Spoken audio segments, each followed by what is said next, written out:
Dots for people between this Midtown location and where you are right now is just moments after the shooting. APD says there was a carjacking. They believe that the suspect took a car from Midtown and drove to Cobb County. Cobb County recovered that car, still searching for the suspect. And there has been a flurry of police activity. We want to have you take a look at your screen now. This is an example of what we've been seeing. There was a moment about an hour and a half ago where dozens of police officers came running out of that construction site near Truist Park, all carrying weapons, jumping into vehicles.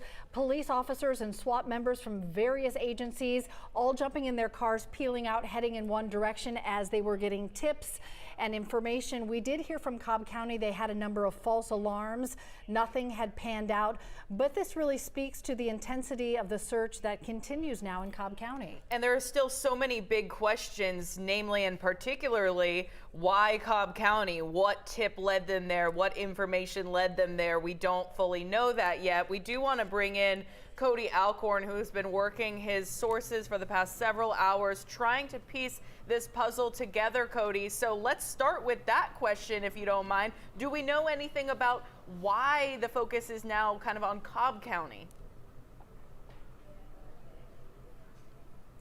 Well, I will tell you, there have been a lot of false calls, a lot of sightings that have not been this individual, but the one piece of information we've all gotten, my source told me, I know some other sources have told some colleagues of ours, is that there was a carjacking shortly after this shooting, and the focus did go to Cobb County. So it's still believed that could have been this suspect is how they got to Cobb County. But again, it doesn't really make sense as to what led that man there unless he has ties there, he's from there.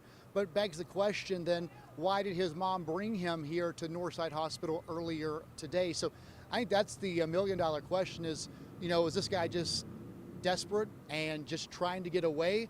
I don't have that answer. I think APD and other agencies are trying to figure that out right now. I know, you know, they have his mom. They are questioning her, trying to figure out where is he going and probably why is he going in that direction. No doubt, Cody, and of course, the more time that passes, the more challenging it gets because time equals geography. We're almost up to 6 hours now. He could cover a lot of ground if he wanted to go much further than Cobb County, but they have to focus on the area that they know about. You've talked to a lot of witnesses. You've talked to people who were inside the waiting room at the time of the shooting, people that police investigators have talked to as well. Yeah, that's right. I got down here earlier today and I didn't realize where I was standing at the moment, but I was actually outside the doors where these staff members and these patients were actually being interviewed by Atlanta police. I didn't have a camera. I didn't put a camera in their face.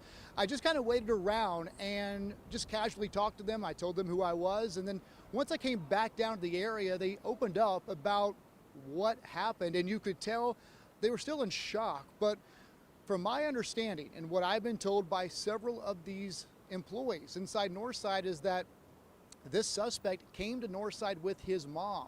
Now, one nurse said they found it odd, him being 24 years old, and he had to come with his mother, and that made them believe maybe there was something with mental health here. But that's not confirmed. They said there was some bickering between the mom and this suspect, but they don't understand what escalated that bickering into this man allegedly pulling out a gun and shooting these 5 women.